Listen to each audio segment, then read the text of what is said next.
Smart at Work vous est présenté en partenariat avec Manutan.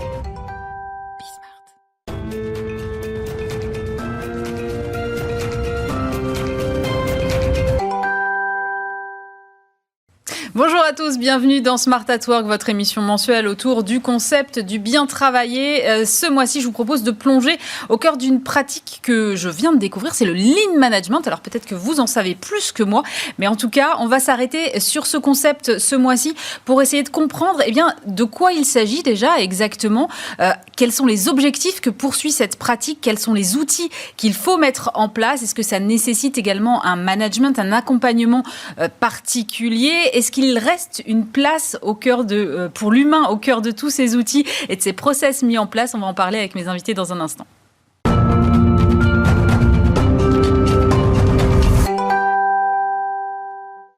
Et je suis avec Olivier Cornu, bonjour. Bonjour. Vous êtes cofondateur de Cubic Partners, c'est un cabinet de formation en Lean Management. D'abord, est-ce qu'on peut résumer simplement ce qu'est le Lean Management ? Alors, on va essayer de le faire déjà par la fin, par la finalité, c'est-à-dire les objectifs du Lean Management.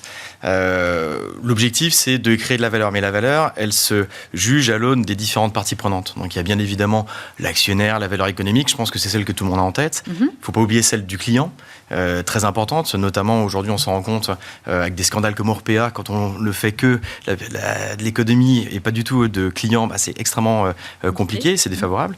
Et puis, la partie employé et salarié. Avec aujourd'hui, je suis frappé de voir le nombre de campagnes publicitaires qui est aujourd'hui pour donner, donc soit Lidl, Century 21, ainsi de suite, pour donner une bonne image des entreprises, de façon à les attirer.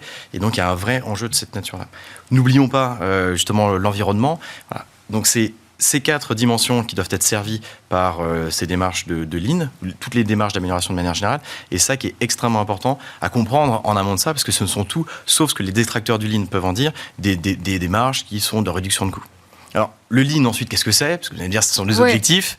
Le Lean, c'est un ensemble de techniques managériales et surtout une philosophie qui a été élaborée au fur et à mesure du temps. Donc, ça fait un peu plus d'un demi-siècle, en fait, que ça existe. Et au fur et à mesure, beaucoup de praticiens travaillent au sujet. On en verra tout à l'heure deux, de façon à améliorer la performance durable des entreprises. Il y a 2 sujets en particulier sur lesquels on travaille. Le premier sujet, c'est le management des équipes. Donc concrètement, comment est-ce que l'on fait pour que la performance soit le fait des équipes et pas seulement du chef. Et donc on implique énormément les collaborateurs. Ouais. Et de l'autre côté, un certain nombre d'outils, vous en parliez effectivement tout à l'heure dans le sommaire, un certain nombre d'outils qui permettent de mieux comprendre comment est-ce que l'organisation fonctionne, qui fait quoi à quel moment et surtout comment. Et en continuant à améliorer ces pratiques-là, et notamment en donnant le pouvoir au terrain. Alors, c'est une démarche d'amélioration qui vise donc à améliorer la performance, ça j'ai bien compris. Mais du coup, est-ce qu'on peut toujours améliorer la performance ? Il n'y a pas un moment où on arrive au plafond, quoi. Les arbres ne montent pas jusqu'au ciel, comme dit le proverbe boursier, mais c'est un peu ça. Est-ce qu'on peut toujours tout améliorer ? On peut toujours tout améliorer, ça c'est une certitude, parfois de manière un peu moindre le temps passant, mais la bonne nouvelle c'est que le contexte et l'environnement changent de manière tellement rapide que globalement il faut toujours s'adapter et donc on met en place quelque chose, quelques mois après il y a une crise sanitaire, il y a des gilets jaunes qui font qu'on ferme les boutiques, donc on bascule par exemple très largement sur du e-commerce et donc à ce moment-là il faut réorganiser complètement l'entreprise pour être capable de faire face à ces nouveaux défis et donc on se retrouve à devoir continuer à s'améliorer dans un nouveau contexte. Est-ce que le Lean favorise cette agilité-là ? Le Lean favorise cette agilité-là parce que à la base du Lean, c'est de développer les équipes, développer la capacité des équipes à comprendre comment est-ce qu'elles fonctionnent et à proposer d'elles-mêmes des manières de s'améliorer. Et donc, plus les équipes sont performantes, plus l'organisation elle-même est agile. C'est difficile, quand on n'y connaît rien au Lean, de comprendre comment ça marche parce que dès qu'on va sur les sites de cabinets comme les vôtres, on rentre dans des termes anglo-saxons compliqués avec des belts, des Six Sigma et je sais pas quoi. Comment est-ce qu'on s'y retrouve quand on n'y connaît rien face à cette problématique-là ? Si je suis un chef d'entreprise, je me dis « Waouh, ça a l'air super », j'arrive sur une plateforme et je me dis « Non, en fait, c'est pas du tout pour moi ». Alors, on essaye au maximum, bien évidemment, de vulgariser ce qu'est le Lean. Le terme, il est un peu consacré en tant que tel. Il se traduit très mal, en plus, en anglais. C'est vraiment l'enfer. Mais bon, on s'est tous regroupés derrière ce terme-là parce que c'est un ensemble de théories et il y a beaucoup de bon sens là-dedans. Et chacun des termes, chacune des notions qui y sont associées sont très faciles. mais complètement contradictoire avec ce que l'on peut imaginer actuellement. C'est faire de la productivité à la personne, ça ne fait pas la productivité de l'entreprise. On se dit, mais pourtant, si chacun d'entre nous travaille bien à son poste, ça fonctionne bien. Non, il y a de grandes équipes qui ont de très bons joueurs et qui ont des résultats qui sont médiocres. À citer effectivement personne. C'est exactement ce qui se passe dans le Lean. Donc des notions très simples. Pour un dirigeant, pour se lancer sur le sujet, il y a de très bonnes émissions qui permettent de vulgariser. Il y a également des contenus qui existent sur YouTube qui permettent, nous en produisons notamment, de façon à vulgariser ce qu'est le Lean Management. Et il y a de très bons auteurs qui font de très bons livres, et notamment Cécile, qu'on va accueillir juste après. C'est juste une histoire, c'est une culture de l'objectif avec beaucoup de process, où finalement, une fois qu'on a appréhendé la matière, tout ça se met assez simplement en place. Ça se met très simplement en place parce que justement, il s'agit surtout de changer la façon dont on fonctionne, changer un peu son logiciel, mais les outils en eux-mêmes sont d'une banalité presque affligeante. Mais à quel point ? À quel point, c'est que je vais vous donner un exemple. Justement, par rapport aux dirigeants que vous citiez, l'un des grands changements pour eux, c'est d'aller sur le terrain, de se rendre compte que l'entreprise qu'ils dirigent a une réalité sur le terrain. Ils le savent, mais elle est un tout petit peu conceptuelle. Mais le fait de s'attarder un tout petit peu auprès des opérateurs pour comprendre concrètement ce qu'ils font, les difficultés qu'ils rencontrent, notamment, ça leur permet de se rendre compte des décisions qu'ils prennent, comment est-ce qu'elles sont mises en œuvre ou pas, de l'écart qu'il peut y avoir entre les politiques qu'ils impulsent et la réalité du terrain, et puis donner les moyens aux équipes de s'améliorer. Et ça paraît pas grand-chose. Tout le monde dit oui, bien sûr, mais j'ai plus important à faire. Le problème, c'est qu'ils passent leur temps à ce moment-là sur des sujets qu'ils de toute façon ne pourront pas mettre en œuvre, parce que tant que la base, tant que les opérateurs n'ont pas changé leur façon de faire, il ne s'est rien passé dans l'organisation. Et donc, voilà, les emmener sur le terrain, les apprendre à voir, les apprendre à reprendre contact avec le terrain. Ça, c'est quelque chose sur lequel nous les aidons. C'est très facile à dire. Ça demande un tout petit peu de pratique pour le faire. On va voir justement comment ça se passe en pratique dans un instant.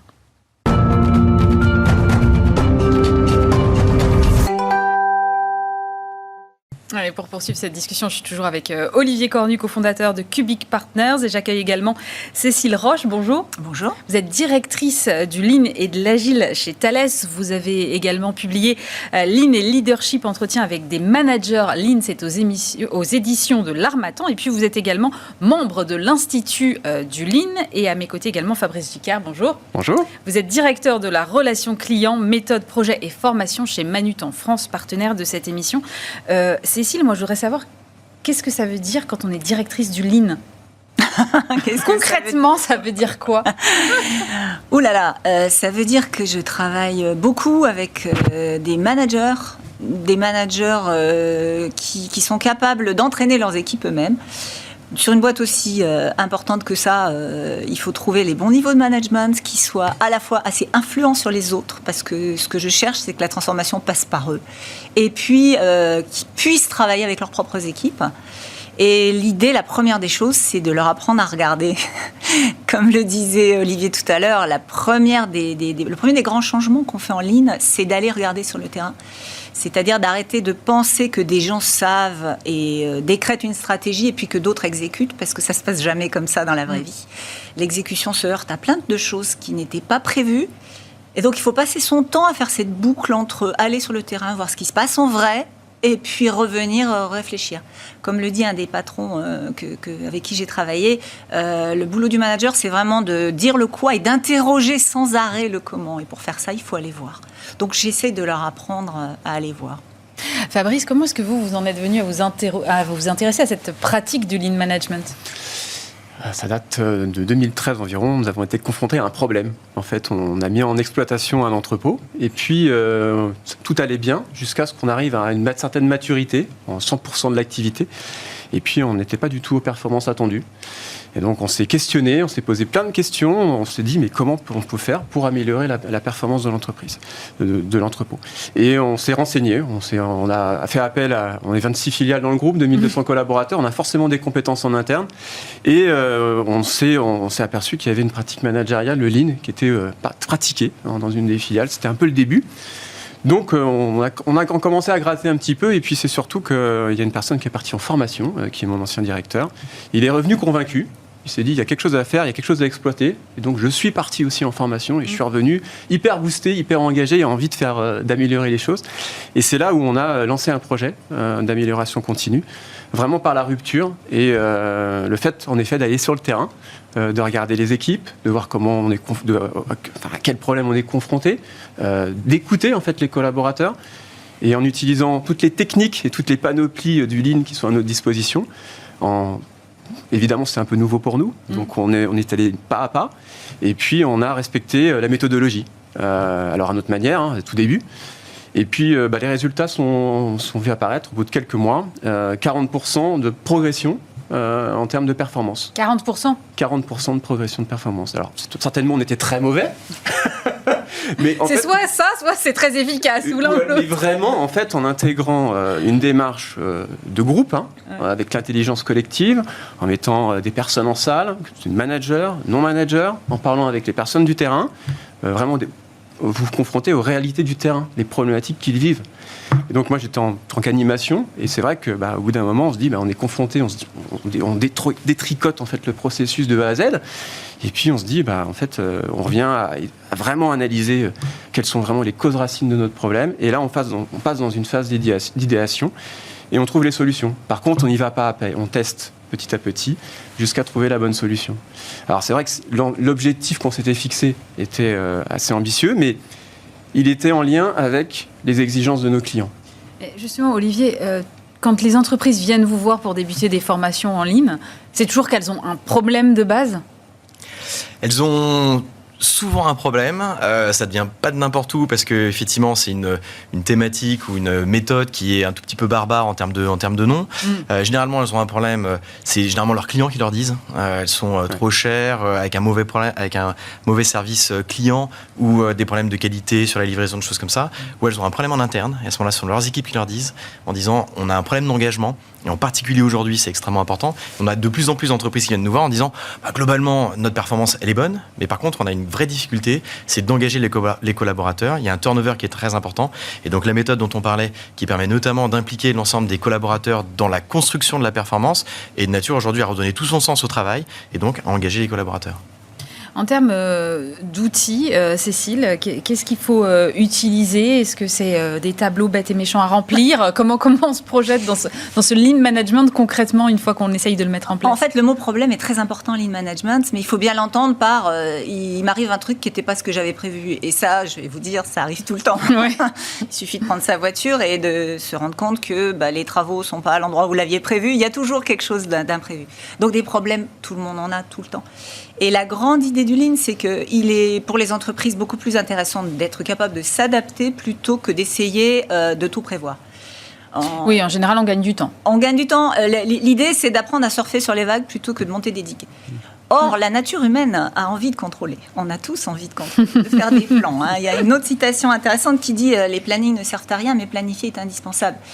Les plannings ne servent à rien parce qu'on peut les jeter à la poubelle aussitôt qu'ils sont faits. Par contre, l'activité de planifier, c'est de la résolution de problèmes. C'est-à-dire, l'objectif du Lean, c'est de faire en sorte que tous les gens, tout le monde dans l'entreprise, apprennent à résoudre des problèmes et deviennent des grands sportifs de la résolution de problèmes. C'est-à-dire, quand on en fait un petit peu tous les jours, le jour où on a un gros problème, on ne commence pas par se demander où est le chef qui va m'aider et comment je vais m'en sortir, mais on commence à travailler parce qu'on a l'habitude, on est entraîné à la résolution de problèmes. Il y a un côté responsabilisation des équipes alors, Olivier ?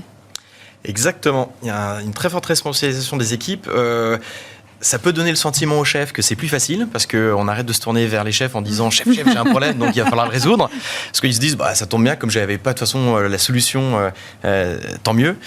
Mais toute la transformation vient des chefs. Et le fait d'aller sur le terrain, le fait de questionner le comment, le fait d'être capable d'accompagner ces équipes, justement pour les interroger sur la façon, sur la relation qu'elles entretiennent avec leur propre travail, et le fait que ces équipes-là ne vont pas juste produire, réaliser ce qu'on leur demande, mais également prendre du recul et se regarder pédaler pour améliorer les choses, ça c'est un changement que les chefs doivent faire.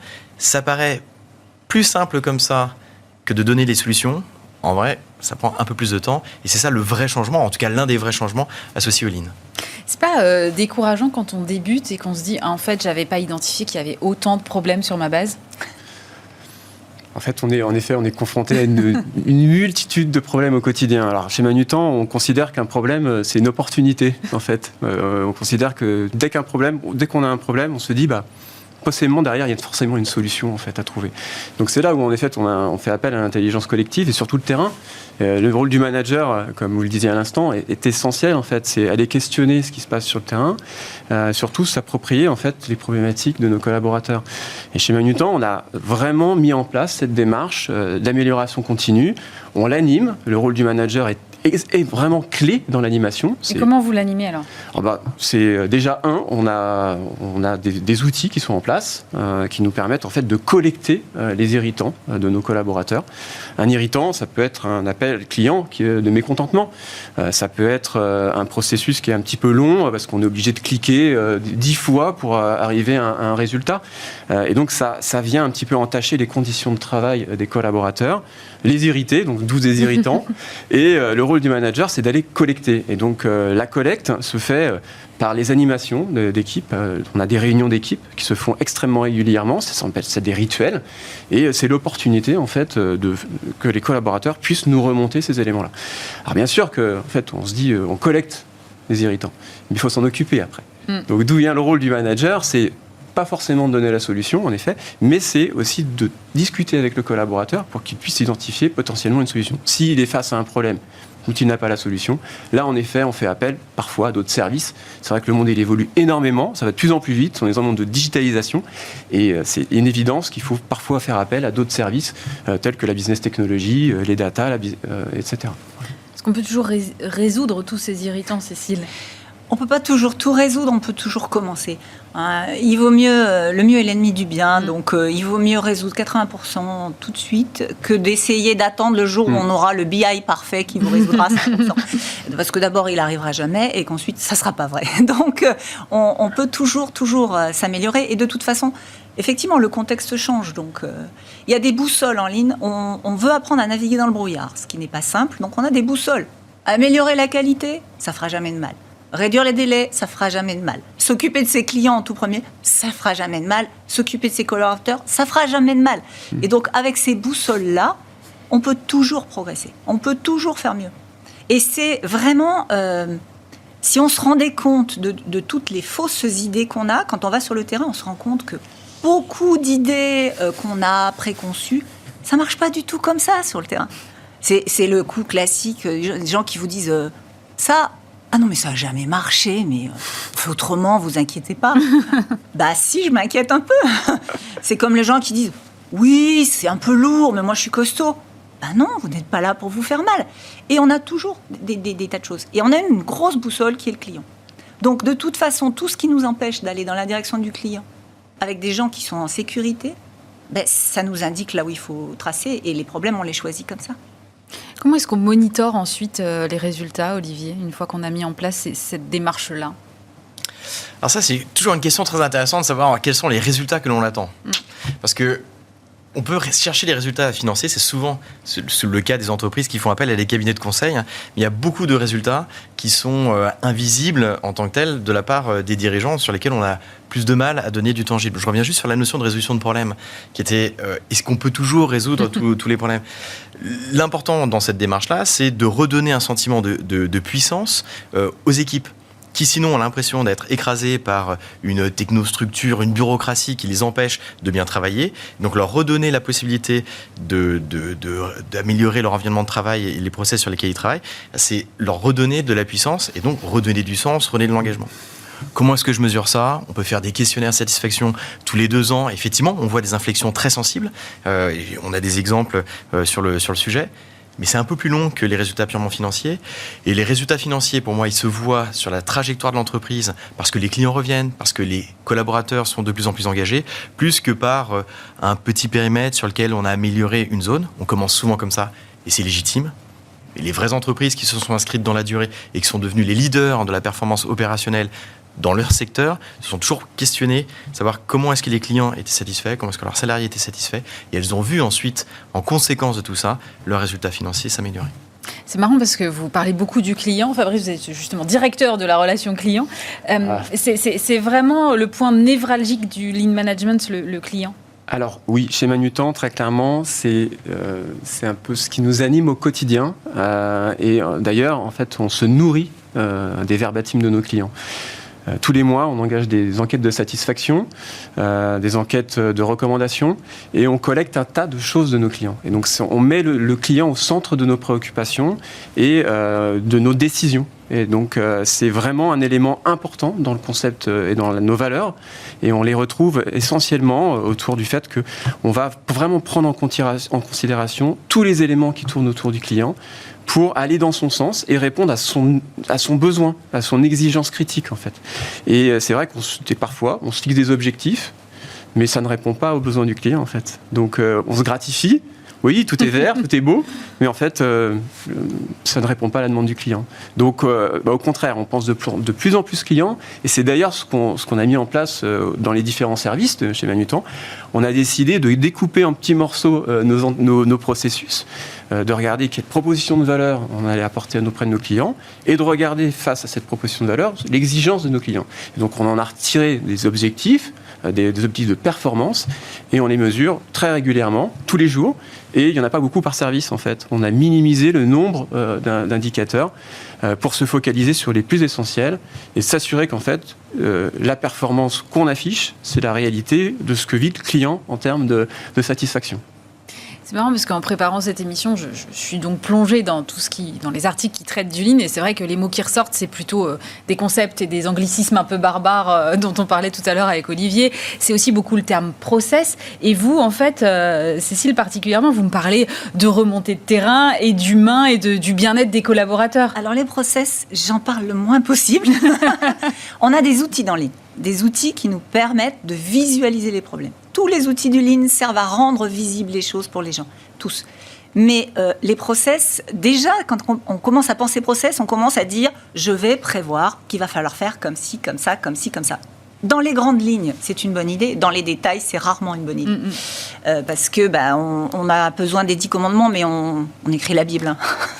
C'est souvent ça.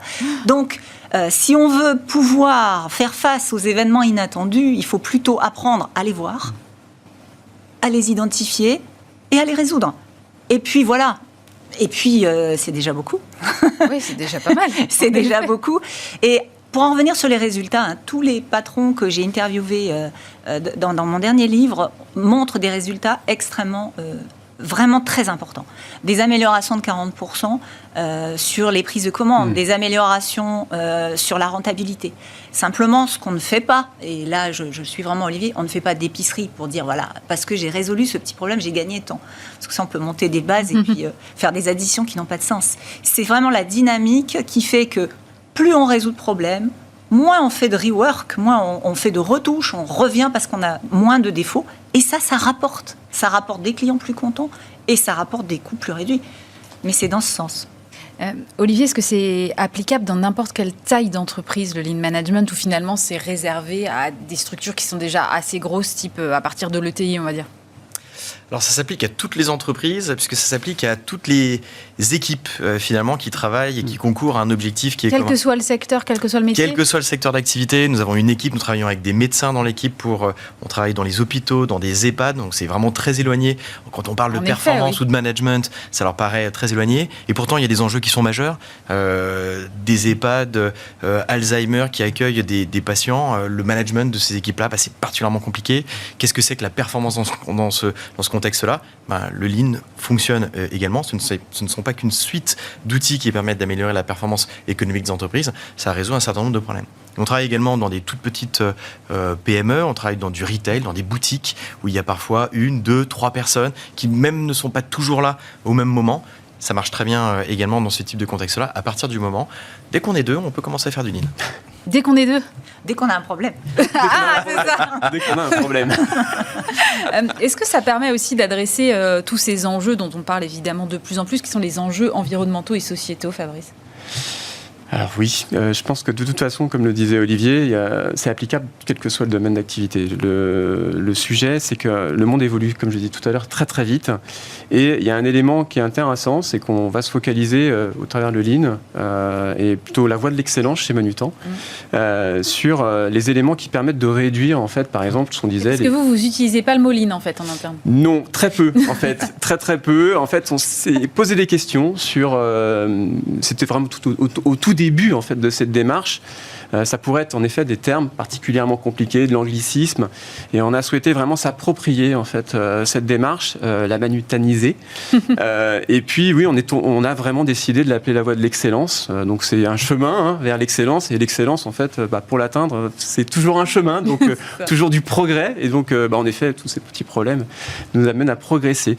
Et concernant la responsabilité sociale et environnementale, bien sûr, en effet, c'est qu'on va s'attaquer à plein de petits problèmes, et notamment des sujets qui tournent autour des gaspillages, la réduction du transport, par exemple, du temps de transport, la réduction du stockage, tous ces éléments-là qui vont contribuer en fait à améliorer à la fois l'environnement, mais aussi l'aspect sociétal. Ça tourne aussi du fait, je t'en rejoins, c'est qu'on va aller questionner les collaborateurs.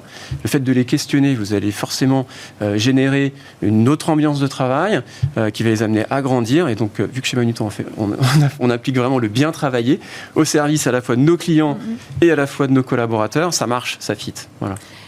Cécile, est-ce que ça représente quand même un changement de culture dans les entreprises, et comment c'est pris par les collaborateurs quand on déploie ça? Un changement profond. Ça a l'air très, très évident, c'est très simple. La profondeur du changement, c'est toujours la difficulté à lâcher le contrôle, c'est-à-dire à accepter qu'on va traiter les problèmes qui viendront et qu'on ne sait pas encore lesquels vont arriver. Alors qu'on aimerait tant avoir un plan d'action vachement clair, et puis...